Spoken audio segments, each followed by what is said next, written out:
Thiruvananthapuram കാട്ടാക്കടയിലെ ബേക്കറിയിലെ ജ്യൂസിൽ shigella ബാക്ടീരിയയുടെ സാന്നിധ്യം കണ്ടെത്തി. കാർത്തിക ബേക്കറിയിൽ തയ്യാറാക്കിയ ജ്യൂസിലാണ് ബാക്ടീരിയ സാന്നിധ്യം കണ്ടെത്തിയത്. വഞ്ചിയൂരിലെ ഗവൺമെന്റ് അനലിസ്റ്റ് ലബോറട്ടറിയിലാണ് റിപ്പോർട്ട് തയ്യാറാക്കിയത്. ഷഫീദ് റാവുത്തർ തിരുവനന്തപുരത്ത് നിന്ന് വിവരങ്ങളുമായി ചേരുന്നുണ്ട്. ഷഫീദ്, ഇത് ഞെട്ടിക്കുന്ന കാര്യമാണ്. വിവരങ്ങൾ അനൂപ്, ഉറപ്പായിട്ടും. കാരണം ഇതുമായി ബന്ധപ്പെട്ട് നമുക്ക് നിലവിൽ അറിയാൻ കഴിയുന്ന വിവരം, കുറച്ച് ദിവസം മുൻപാണ് ഈ ഭക്ഷ്യസുരക്ഷാ വിഭാഗം, ഫുഡ് ആൻഡ് സേഫ്റ്റി വിഭാഗം ഇതുമായി ബന്ധപ്പെട്ട് ബേക്കറിയിൽ നിന്നും ഈ ചില സാമ്പിളുകൾ പരിശോധനയ്ക്ക് വേണ്ടി എടുക്കുന്നത്. അത് ഒരു സാധാരണ പരിശോധന അടിസ്ഥാനത്തിലായിരുന്നു അങ്ങനെ സാമ്പിളുകൾ ശേഖരിച്ചത്. അങ്ങനെ ഓറഞ്ച് പാനീയത്തിലെ സാമ്പിളുകൾ ശേഖരിച്ച ഇതിന്റെ പരിശോധന ആദ്യഘട്ടത്തിൽ നടത്തിയപ്പോൾ ഈ ഷിഗല്ല സാന്നിധ്യം എന്നുള്ളത് കണ്ടെത്തിയിരുന്നു.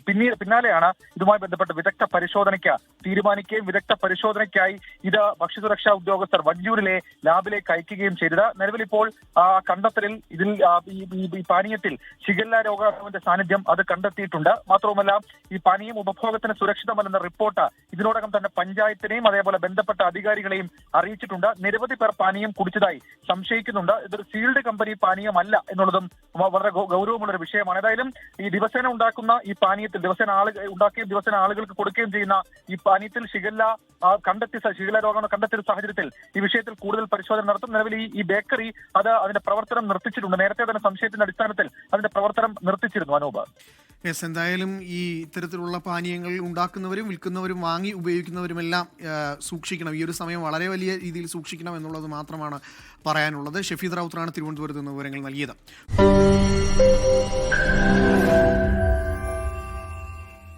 ലോകത്തെവിടെയായാലും ഏത് സമയത്തും 24 വാർത്തകളും ഓഗ്മെന്റഡ് റിയാലിറ്റി പാക്കേജുകളും എക്സ്പ്ലെയിനറുകളും വിശദമായി കാണാൻ ഞങ്ങളുടെ യൂട്യൂബ് ചാനൽ നിങ്ങൾക്ക് സബ്സ്ക്രൈബ് ചെയ്യാം.